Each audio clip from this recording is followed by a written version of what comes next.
Herkese salam, əziz və dəyərli izləyicilərimiz. Kanalımıza xoş gəlmisiniz. Bugün sizinlə birlikdə qışa hazırlıq silsiləsindən tam təbii ev üsulu ilə hazırlanan möhtəşəm alça şirəsi reseptini bölüşürəm. Baxın, rəngi necə billur kimi təravətli və iştah açandır. Əmin olun ki, bu üsulla hazırladıqda həm rəngi, həm də dadı eyni ilə belə mükəmməl alınacaq. Gəlin vaxt itirmədən başlayaq. İlk növbədə təzə toplanmış, yaxşıca yetişmiş alçalarımızı böyük bir qaba əlavə edib bol su ilə yaxşıca yuyuruq. Meyvələrin təmiz olması, şirəmizin qış boyu xarab olmadan şəffaf qalması üçün ən vacib addımdır. Alçanın saplaqlarını və zədəli hissələrini bir diqqətlə təmizləyirik. Çürük və ya həddən artıq yumuşalmış alçaları seçib ayırırıq ki, şirəmiz dadını və görünüşü pozulmasın. Əgər dadı turş olarsa, yəni xarab olmuş içərisinə meyvə düşərsə, o zaman şirəmiz xarab olur. Əmin olmaq üçün meyvəmizi bir neçə dəfə yuyuruq. Təmizlənmiş alçaları sudan çıxarıb kənara süzülməyə qoyuruq. Bu mərhələdə səbirli olmaq lazımdır. Çünki təzə və təmiz meyvə qışlıq şirənin keyfiyyət zəmanətidir. İndi isə keçirik növbəti addıma. Yuyulmuş alçalarımızı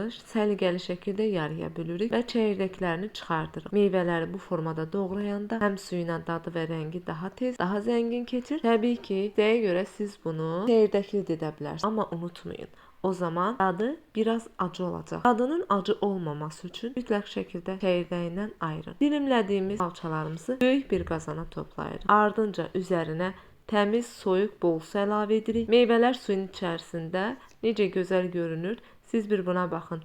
Bütün ərzaqları tam nizamladıqdan sonra qazanımızı bişmək üçün hazırlayırıq. Qazanı bir ocağın üzərinə yerləşdirib, qapağını örtüb qaynamasını gözləyirik. Meyvələr qaynamağa başlayandan sonra alçalar öz rəngini və aromasını suya buraxacaq. Şirəmizin hamar alınması üçün iri və dərin aş süzəndən istifadə edirik. Aş süzəni altdakı iri qazanın üzərinə yerləşdiririk. İndi isə diqqətlə bişmiş alçaları qaynar aş süzənin üzərinə tökürük. Burada ehtiyatlı olun ki, əliniz yanmasın. Qeyd edim ki, bu prosesi blenderlə də istifadə edə bilərsiniz.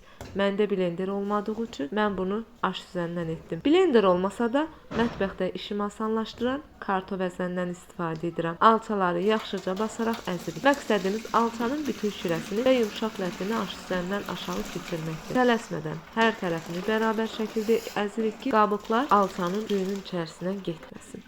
Yaxşıca əzdikdən sonra aş süzənin üstündə ancaq alçanın qabıqları qalır.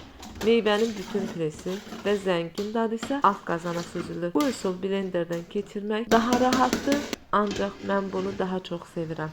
Çünki blenderdən keçirərkən çox qatı olur, bu isə bizdə içilmir. Amma bu üsulu daha çox bəyənirəm. Bəli, alt qazandakı alça püresini indi daha hamar, ipək kimi bir konsistensiyaya gətirmək lazımdır. Bunun üçün isə qazandakı kütləni götürüb incə bir metal ələkdən bir daha süzürük. Bu addım şirəmizin içərisində heç bir kiçik qabıq və ya kənar hissəcik saxlamayacaq.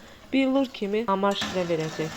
Ələkdən keçirmə və pürüzsüz alınması üçün ələyimizin gözü dar olmalıdır. Baxın, süzüldükcə aşağıya necə qatı, parlaq və gözəl rəngli alça şirəsi tökülür. Əgər şirənizin çox qatı olduğunu düşünsəniz, bu mərhələdə azca qaynar su əlavə edə bilərsiniz. Amma təbii qatılığı saxlamaq həmişə daha yaxşıdır. Mən düşünürəm ki, şirəmiz nə çox qatı, nə də çox duru olmasın. Süzülmüş alçaların üzərinə şəkər tozu isteğə uyğun əlavə edib ocağa qoyuruq.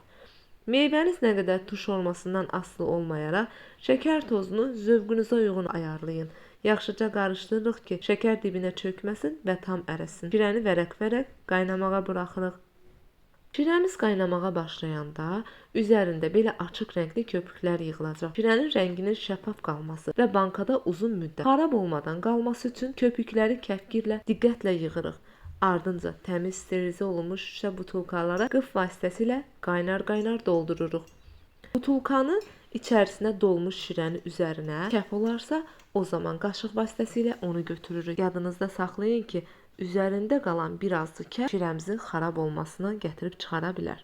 Və qapağın ağzını bağlayırıq, üzərini isti bir şeylə örtürük. Siz bunun rənginə, gözəlliyinə baxın. Hazırlayacaq olan hər kəsə indidən nuş olsun. Videonu bəyənməyi, rəy yazmağı və kanala abunə olmağı unutmayın. Növbəti reseptlərdə görüşənədək. Hansı resept sizin üçün daha maraqlı, daha faydalı bilirsinizsə, yorumlar hissəsində qeyd edin. Səbirsizliklə yorumlarınızı gözləyirəm. Hələlik.